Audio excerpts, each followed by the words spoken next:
Hello students, आपका JSS study channel में स्वागत है।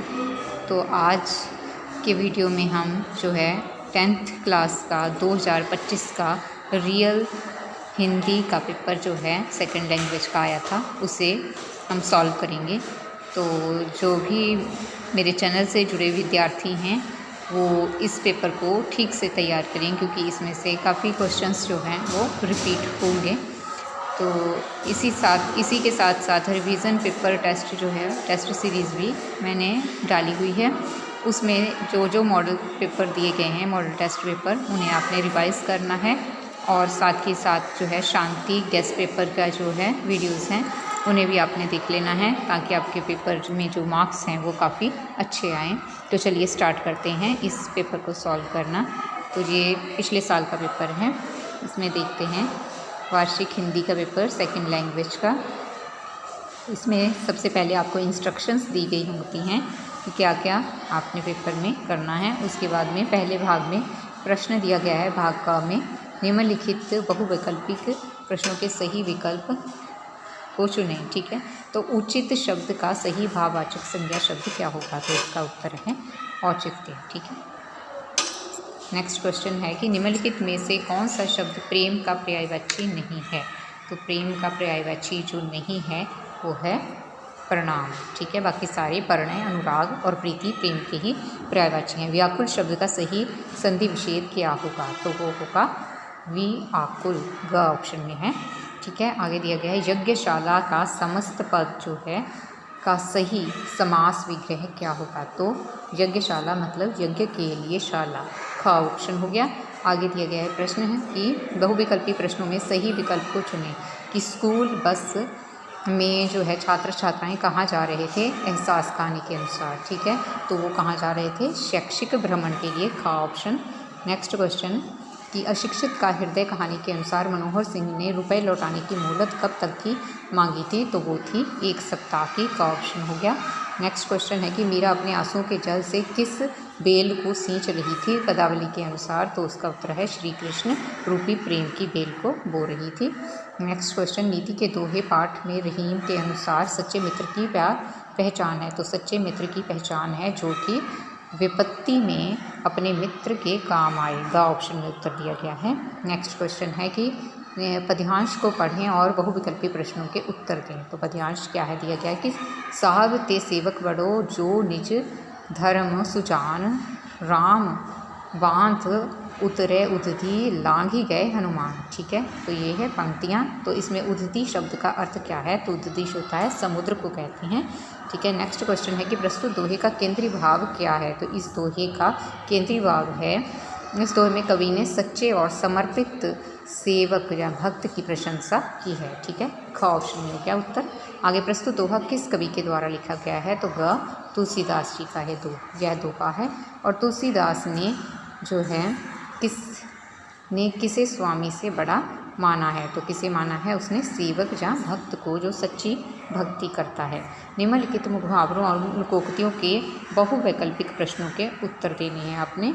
तो सबसे पहला दिया गया कि ओखली में सिर दिया तो मूसलों से क्या डर, इस लोकोक्ति का क्या अर्थ है? तो वो है कि कठिन काम करने का निश्चय करके जो है बाधाओं से ना घबराना। ठीक है, ख ऑप्शन में उत्तर हो गया। नेक्स्ट है कि दूध का धुला मुहावरे का क्या अर्थ है? तो दूध का धुला हुआ मतलब बिल्कुल निष्पाप। ठीक है, ग ऑप्शन उत्तर हो गया। उड़ती चिड़िया पहचान, इस मुहावरे का अर्थ है कि अनुभवी होना और किसी बात को जान लेना। ठीक है, नेक्स्ट आपका दिया गया है एक गद्यांश दिया गया है, उसे पढ़कर आपने जो है प्रश्नों के उत्तर देने हैं। तो गद्यांश को देखते हैं कि संसार में अमरता ऐसे ही लोगों को मिलती है जो अपने पीछे कुछ आदर्श छोड़ जाते हैं जिनका स्थायी मूल्य होता है। अधिकतर यही देखा गया है कि ऐसे व्यक्ति संपन्न परिवार में बहुत कम पैदा होते हैं। अधिकांश ऐसे लोगों का जन्म मध्यम वर्ग या गरीब परिवारों में ही होता है।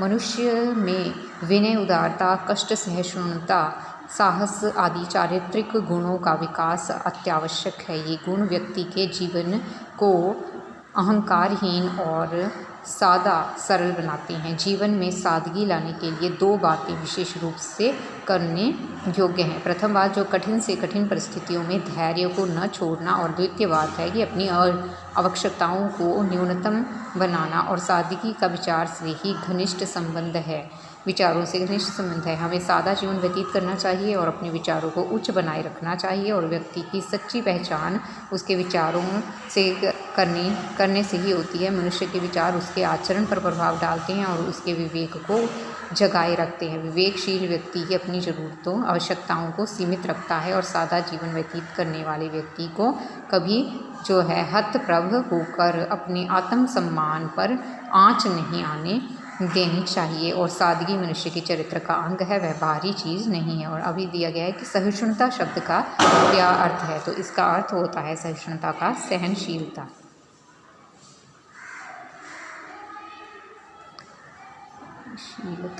ठीक है, सहिष्णुता सहनशीलता। उत्तर हो गया। उपयुक्त गद्यांश का जो है शीर्षक क्या होगा, तो उपयुक्त गद्यांश का जो शीर्षक होगा वो होगा आदर्श व्यक्ति के गुण।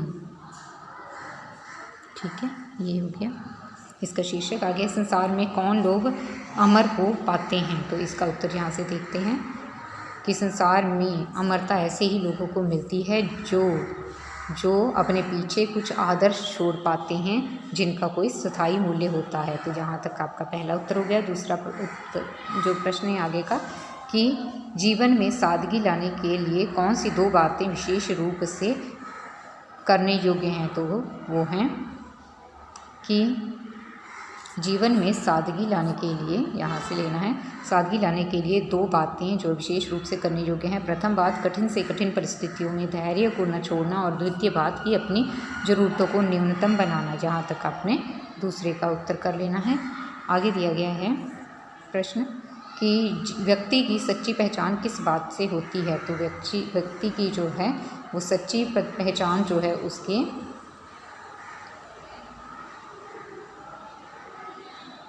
ठीक है विचारों, व्यक्ति की सच्ची पहचान उसके विचारों और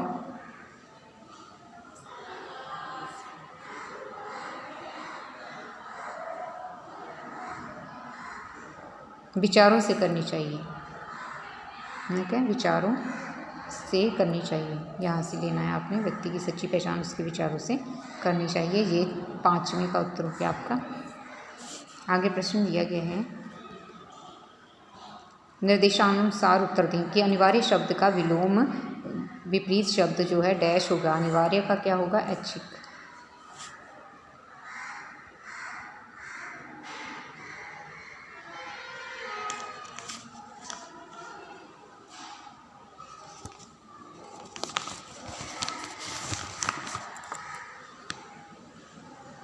ठीक है, ऐच्छिक। उसके बाद मैंने कहा निम्नलिखित विकल्पों में से फल शब्द के अनेकार्थक शब्दों का सही विकल्प आपने चुनना है, तो वो है का ऑप्शन, परिणाम, लाभ और प्रयोजन।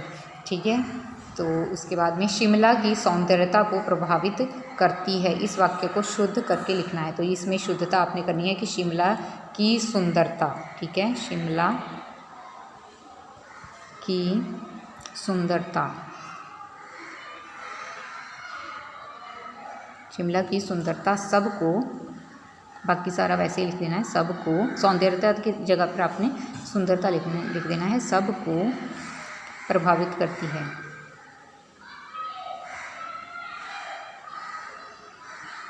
ठीक है, तो इसका हो गया। आगे क्षमा शब्द का विशेषण क्षम्य होगा, तो ये सही है या गलत, तो सही है।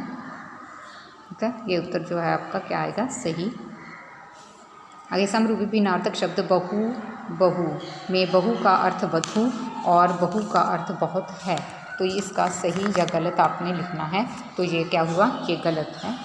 इसका उत्तर जो गलत आएगा, जो कम व्यय करता हो उसके शब्दों के लिए एक शब्द, तो वो होता है व्यय। यहाँ पर वैसे जहाँ मितभाषी लिख दिया गया है, मित व्ययी होता है।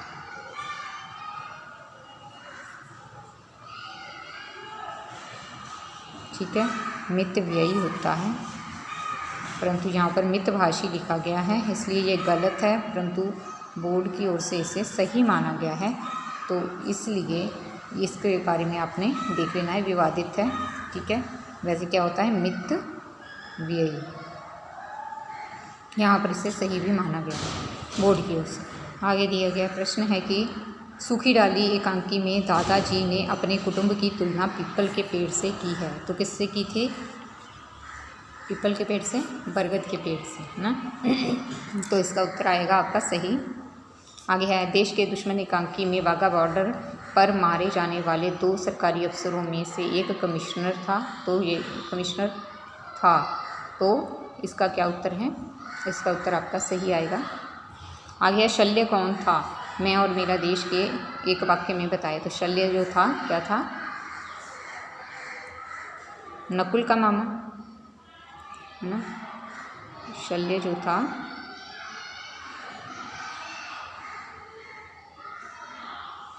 नकुल का मामा था, है ना, और मादर प्रदेश का राजा था। और साधु को तावीज़ बनाने के लिए डैश रुपए की राशि दी गई। तो कितनी करोड़ की थी? 5 करोड़, ठीक है। 5 करोड़ की राशि जो है पेशी में दी गई थी। तो इनके सभी के उत्तर हो गए। आगे जो है प्रश्नों के उत्तर, लंबे जो है प्रश्नों के उत्तर दिए गए हैं, तो उसे मैं आपको करवाती हूँ। तो प्रश्न है कि सूखी डाली एकांकी में दादाजी जी करमचंद की किस बात से चिंतित हो उठे? तो उसका उत्तर है कि दादाजी करमचंद से परेश के घर से अलग होने की बात सुनकर चिंतित हो उठे, क्योंकि उनके अनुसार उनका परिवार अगर एक साथ बरगद के पेड़ के समान है, अगर एक बार पेड़ से कोई जो डाली है टूट जाती है तो उसे कितना ही समय क्यों ना दिया जाए, उसमें सरसता कभी नहीं आती और वे कभी नहीं एक हो सकते। और उनके परिवार रूपी पेड़ में कोई भी डाली टूट कर अलग हो जाए या उनका परिवार किसी भी कीमत पर टूट जाए, वो सहन नहीं कर सकते थे। तो इसके बाद में प्रश्न है कि देश के दुश्मन एकांकी से। तो नेक्स्ट क्वेश्चन है कि जयदेव को गुप्तचरों से क्या समाचार मिला? तो इसका उत्तर है कि जयदेव को गुप्तचरों से यह समाचार मिला कि रात के अंधेरे में पुलिस पिकेट से एक जो है 1.5 मील दक्षिण की तरफ से कुछ लोग जो है बॉर्डर पार करने की कोशिश करेंगे, और ऐसा शक है कि वे सोना स्मगल कर ले जा रहे हैं, ठीक है। तो ये इसका उत्तर हो गया। नेक्स्ट क्वेश्चन है, ठाकुर शिवपाल सिंह का नीम का पेड़ पर अपना अधिकार क्यों जताते हैं? ठीक है, तो उसका उत्तर देखते हैं। तो प्रश्न है, ठाकुर शिवपाल सिंह नीम के पेड़ पर अपना अधिकार क्यों जताते हैं? तो मनोहर सिंह ने 1.5 वर्ष पूर्व ठाकुर शिवपाल सिंह से खेती करने के लिए रुपए उधार लिए थे, और जिसे वह हाथ तंग होने के कारण चुका नहीं पाया, और यहाँ तक कि उसका जो ब्याज भी नहीं दे सका। तब ठाकुर ने रुपयों के स्थान पर मनोहर सिंह का नीम का पेड़ अपने नाम गिरवी रख लिया और 1 सप्ताह की मोहलत मांगी। के पश्चात जब ठाकुर को रुपए नहीं मिले, तब वह नीम के पेड़ पर अपना अधिकार जताने लगा। दिवाकर को क्यों पुरस्कृत किया गया? नेक्स्ट क्वेश्चन है हमारा, दिवाकर को क्यों पुरस्कृत किया गया? तो उसका उत्तर है कि रोज़ गार्डन में दिवाकर ने सांप को बड़ी बहादुरी से दूर फेंक कर सभी बच्चों और अध्यापक की जान बचाई थी, इसलिए उसकी सूझबूझ और बहादुरी के कारण प्रातःकालीन सभा में प्राचार्य महोदय ने उन्हें पुरस्कृत किया और उसे अपनी पूर्णता का एहसास दिलाया। नेक्स्ट क्वेश्चन है कि विश्वास पात्र मित्र को खजाना, औषधि और माता जैसा क्यों कहा गया है? तो इसका उत्तर है कि विश्वास पात्र मित्र जो है, लेखक ने विश्वास पात्र मित्र को खजाना इसलिए कहा है क्योंकि जैसे खजाना मिलने से सभी प्रकार की कमियां दूर हो जाती हैं, और उसी प्रकार से विश्वास पात्र मित्र मिलने से भी सभी कमजोरियां दूर हो जाती हैं, और वह एक औषधि के समान हमारी बुराइयां जो रूपी जो है बीमारियों को ठीक कर देता है, और वह माता के समान धैर्य और कोमलता से स्नेह देता है। इस प्रकार आगे प्रश्न है कि श्री गुरु नानक देव जी ने तत्कालीन भारतीय जनता को किन बुराइयों से स्वतंत्र कराने का प्रयास किया? तो इस प्रश्न का उत्तर है कि गुरु नानक देव जी ने तत्कालीन भारतीय जनता को धार्मिक आडंबरों और संकीर्णताओं से स्वतंत्र कराने का प्रयास किया। उन्होंने भारतीय जनता के सामने वास्तविक सत्य को प्रस्तुत किया, जिससे संकीर्ण विचारों और आडंबर अपने आप ही जो है वो ढीले पड़ गए। आगे के प्रश्न जो है 6 से 7 पंक्तियों में जो प्रश्न होते हैं वो है तीसरे पाठ के। तो उसमें जो प्रश्न पूछे गए हैं, ठेले पर हिमालय निबंध में लेखक को ऐसा क्यों लगा कि वे किसी दूसरे ही लोक में चले आए हैं। तो उत्तर देखें कि सोमेश्वर की घाटी से चलने पर उत्तर दिशा में जब लेखक को कौसानी दिखाई दिया तो उसने देखा कि सामने की घाटी में अपार सौंदर्य बिखरा हुआ था और पर्वतमाला ने अपने आंचल में कत्यूर के रंग बिरंगी जो है घाटी छिपा रखी थी और 50 मील चौड़ी यह घाटी हरे मखमली कॉलोनी जैसे जो है खेत, सुंदर गेरू की शिखाएं काट कर बने हुए लाल लाल रास्ते, जिनके किनारे सफ़ेद सफ़ेद पत्थरों की कतार और इधर उधर से आकर आपस में उलझ जाने वाली बेलों की लड़ियों सा जो नदियाँ थी। और इन सभी दृश्यों को देखकर जो है लेखक को ऐसा लगा कि किसी दूसरे ही लोक में वो चला आया है। नेक्स्ट क्वेश्चन है कि सूखी डाली एकांकी में मझली बहू के चरित्र की कौन सी विशेषताएं सबसे अधिक दृष्टिगोचर होती हैं। तो इसका उत्तर है मझली बहू वाला कि इस एकांकी में मझली बहू जो बहू है वो हंसी ठिठोली करने वाली हंसमुख स्वभाव की स्त्री के रूप में दृष्टिगोचर होती है। वह सारा दिन छोटी छोटी बातों पर हंसती मुस्कुराती रहती है और किसी के विचित्र व्यवहार पर हंसना और ठहाके लगाना उसके लिए सामान्य सी बात है। परेश और बेला में हुई बहस को सुनकर वह इतनी हंसती है कि बेकाबू हो जाती है और उसकी हंसी बेला को और भी खिंचा देती है। इसीलिए दादाजी उसे विशेष रूप से यह समझाते हैं कि उसे अपनी जो है हंसी उन लोगों तक ही सीमित रखनी चाहिए जो उसे सहन कर सकते हैं। घर के लोगों को तब तक हंसी का निशाना नहीं बनाना चाहिए जब तक वे पूर्णतः जो है घर का अंग ना बन जाएं। ठीक है, यहाँ तक इसका उत्तर हो गया मछली बहू वाला। नेक्स्ट क्वेश्चन है आपका, ममता कहानी से आपको क्या शिक्षा मिलती है। तो ममता कहानी से जो शिक्षा मिलती है, ममता कहानी रविशंकर प्रसाद द्वारा रचित ऐतिहासिक कहानी है। इस कहानी में लेखक ने ममता के माध्यम से एक आदर्श कर्तव्यनिष्ठ, त्यागी और तपस्वी जीवन के गुणों के बारे में बताया गया है। और लेखक के अनुसार इतिहास बनाने के लिए केवल राजाओं का ही हाथ नहीं होता बल्कि एक आम आदमी का भी हाथ होता है। लेखक ने एक विधवा ब्राह्मणी ममता के माध्यम से एक ओर तो हमें रिश्वत न लेने की शिक्षा दी और साथ ही अतिथि देवो भव की भावना को भी अपनाने के लिए प्रेरित किया। इस प्रकार कहानी में हमें भ्रष्टाचार का विरोध करने, पथिक को आश्रय देने और परोपकार का बदला न चाहना आदि शिक्षाएं जो है प्राप्त होती हैं। आज का प्रश्न है कि दो कलाकार कहानी के शीर्षक की सार्थकता को जो है आप स्पष्ट करें। तो ये थी दो कलाकार शीर्षक जो थी उसकी सार्थकता बतानी है कि दो कलाकार शीर्षक हमारे विचार में पूर्णतः सार्थक है। अरुणा और चित्रा दोनों सखियों को लेखिका को दो कलाकार माना है। चित्रा अपनी चित्रकला के कारण एक कलाकार का दर्जा पाती है तो अरुणा अपने मानवीय गुणों के कारण चित्रा से भी बड़ी कलाकार कहलाती है। जिस भिखारिन और उसके रोते हुए बच्चों का चित्र बनाकर चित्रा देश विदेश में प्रसिद्धि पाती है, उन्हीं बच्चों का पालन पोषण कर अरुणा जो है चित्रा से भी बड़ी कलाकार कहलाती है। इस प्रकार इस कहानी का शीर्षक जो दो कलाकार पूर्णतः उपयुक्त है। आगे का प्रश्न है कि वह सांचा टूट गया जिसमें ऐसे कठिन कोमल चरित्र ढलते थे। राजेंद्र बाबू निबंध के आधार पर इस आशय को स्पष्ट करें। हाँ, तो ये प्रश्न है कि क्या वह सांचा जो है टूट गया जिसमें ऐसे कठिन कोमल चरित्र ढलते थे। तो लेखिका महादेवी वर्मा ने यह कथन जो है राजेंद्र बाबू जैसे चरित्र वाले जो है व्यक्ति को समक्ष रखते हुए कहा और उन्होंने राजेंद्र बाबू की तुलना जो है आज के नेताओं से करते हुए चिंता भी व्यक्त की है। लेखिका प्रश्न करते हुए कहती है कि क्या ईश्वर के पास वह सांचा जो है टूट गया जिसमें ढाल कर जो है भगवान ने डॉक्टर राजेंद्र बाबू जैसे उच्च और पवित्र व्यक्तित्व वाले चरित्र का निर्माण किया था। और उन्होंने आजकल के नेताओं में राजेंद्र बाबू जैसी मधुरता, निश्चलता, सरलता और सौम्यता कहीं भी दिखाई नहीं देती है। इस प्रकार इस भाग में जो है हमने प्रश्नों को कंप्लीट किया। तो इस पार्ट में जो क्वेश्चन पेपर के एक बार 2 पार्ट्स में जो है मैं आपको ये फाइनल पेपर करवा रही हूँ। तो दूसरे पार्ट में जो है मैं आपको जो करवाऊँगी प्रश्न, तो हमने प्रश्न पत्र का जो जितना भाग कंप्लीट कर लिया है इस वीडियो में, वो मैं आपको दिखा देती हूँ। नेक्स्ट पार्ट जो है इस वीडियो का पेपर का सेकंड पार्ट में जो है आपके बचे हुए प्रश्नों के उत्तर जो है मैं आपको पूर्णतः हल करवा के दूसरे वीडियो में अपलोड करूँगी। तो इसको आपने ध्यान से देख लेना है वीडियो को, और वो प्रश्न भी आप देख लें प्रश्न पत्र के, जहाँ तक हमने इस पेपर को जो है कम्प्लीटली सॉल्व कर लिया है।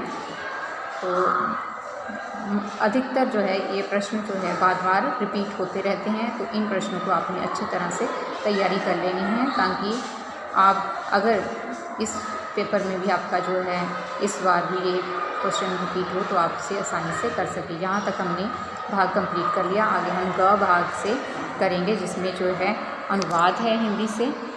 नेक्स्ट में आपका जो है व्याकरण से संबंधित जो है प्रतिवेदन है, दोनों प्रतिवेदन दिए गए हैं। उसके बाद में आपका दिया गया है प्रार्थना पत्र, ठीक है, और अनुच्छेद भाग है, ठीक है। तो नेक्स्ट वीडियो में मिलते हैं, और तब तक जो है मेरी वीडियोस को तो देखें, और वीडियो को जो है लाइक एंड शेयर करें, और चैनल को सब्सक्राइब करें। Thank you for watching my video.